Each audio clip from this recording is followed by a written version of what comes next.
Halo, selamat sore umat manusia. Balik lagi dengan saya Enggal dari Enggal Modified Banyuwangi. Di depan saya ada satu unit Vario 125 yang udah kita rubah bergaya Matic Lowrider.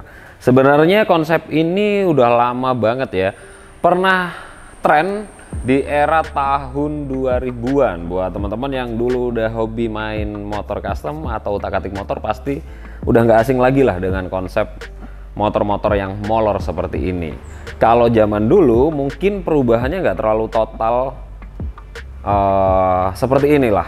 Biasanya kita dulu pernah bikin kalau nggak salah di 2004 awal-awal masuk SMA kalau nggak salah ya, kita bikin dari basicnya Miosul standar, nggak diapa-apain, cuman bannya depan dibikin gede, yang belakang dibikin gede juga dan molor. Cuman depannya itu nggak terlalu gede seperti ini.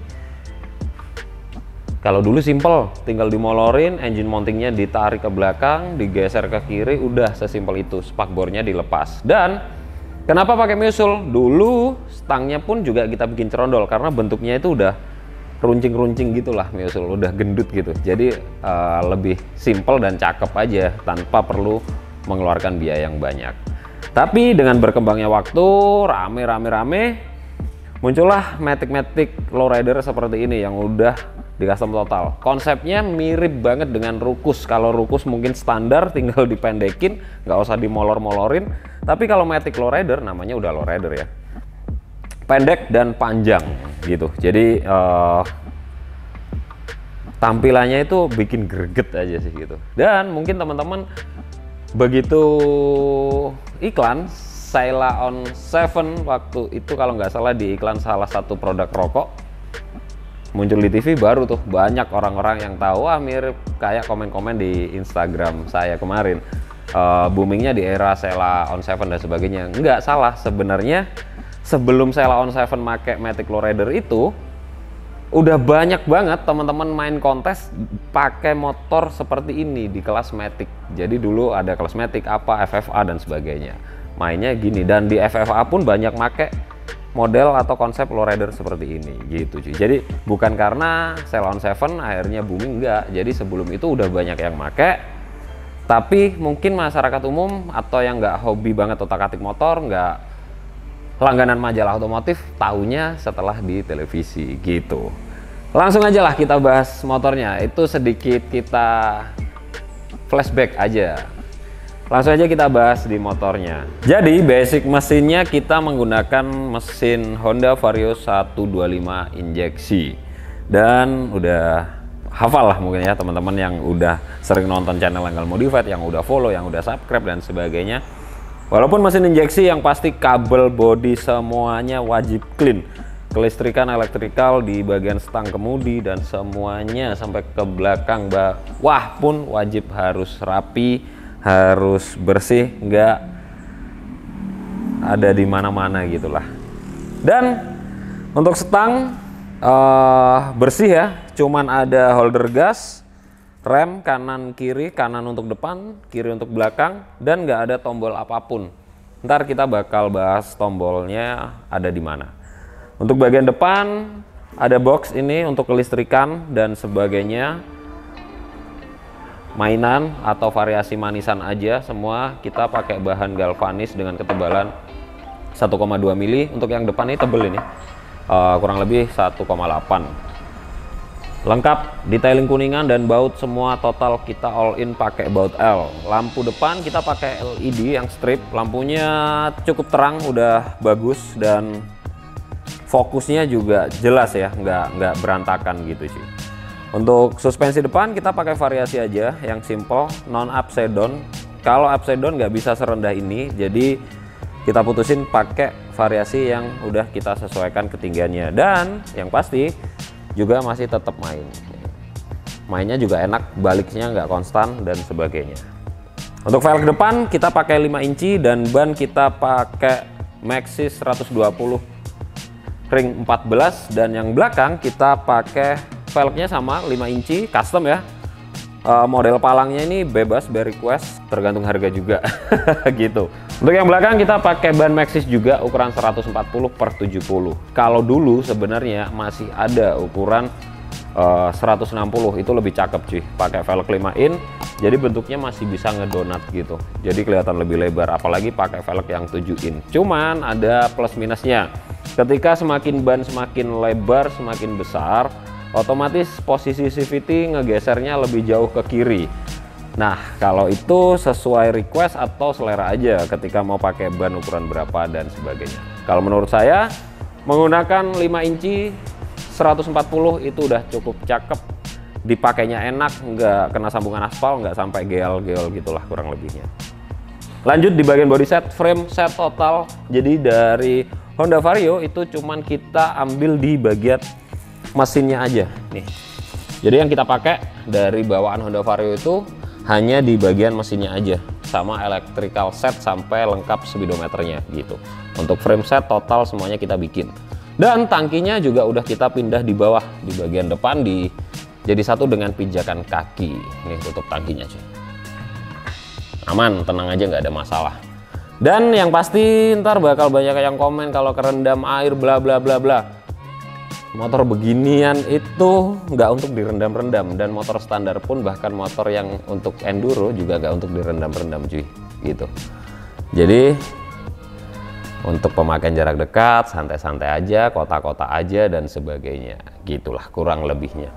Untuk yang bagian belakang suspensi udah kita bikinin bracket ulang biasanya. Nah, kalau ini bebas ya teman-teman, seandainya mau masih di bracket standarnya, posisi suspensi ada di belakang gini, mau single atau dual boleh. Mau dirubah udah jadi monoshock sependek ini pakai dari Yamaha Jupiter MX itu juga boleh. Kalau saya lebih suka yang pendek gini di tengah, jadi bagian kanan kirinya itu clean, nggak ada suspensi sama sekali gitu. Dan motor ini bisa dipakai boncengan, suspensi belakangnya lumayan keras dan memang sengaja disetting keras biar ketika dipakai boncengan masih aman. Kalau nggak gitu memang ya motor custom apalagi yang low pendek gini itu nggak bakal nyaman dipakai sehari-hari, makanya hanya untuk keperluan tertentu aja. Untuk koleksi, untuk jalan-jalan dekat dan sebagainya. Rugi dong kalau cuman dipajang, rugi dong kalau cuman untuk dilihat. Kira-kiranya gitulah bakalan yang komen nanti. Ya suka-suka yang pesen lah, suka-suka yang order lah, mau dipajang, mau dipakai, mau diapain terserah. Yang penting dianya suka, kita wujudin sesuai konsep yang dia mau dipakai atau enggak itu sudah bukan urusan kita. Kita hanya mewujudkan apa yang ada di pikiran calon customer kita atau customer yang nggak modified gitu. Dan belakang udah lengkap dengan cakram, depan juga udah lengkap. Jadi untuk pengereman aman, kita pakai RCB, kalipernya master pun juga kita pakai RCB. Selang rem kita pakai TDR. Finishing lainnya semua bikin, jadi variasinya ini dikit, nggak terlalu banyak karena semua serba custom atau handmade. Knalpot dari EM Custom Parts, yang minat bisa langsung order di Shopee juga ada. Yang takut order by WA ketipu dan sebagainya, langsung order di Shopee juga boleh. Yang suka COD apalagi, kalau motor nggak bisa COD. Nah, posisi ridingnya ini santai banget nih.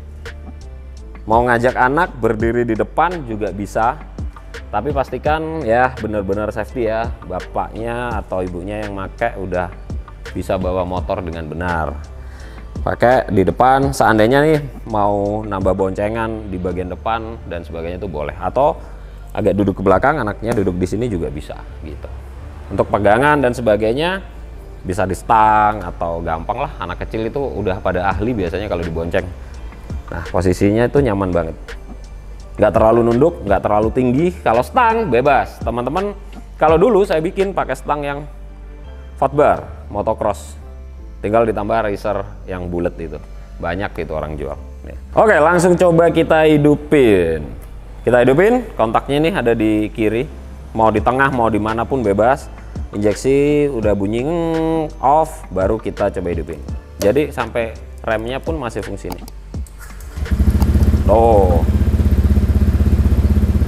mesinnya standar, rebuild total, halus, dan yang pasti sehat. Nah, idlenya udah mulai stabil, baru kita gas pakai lah.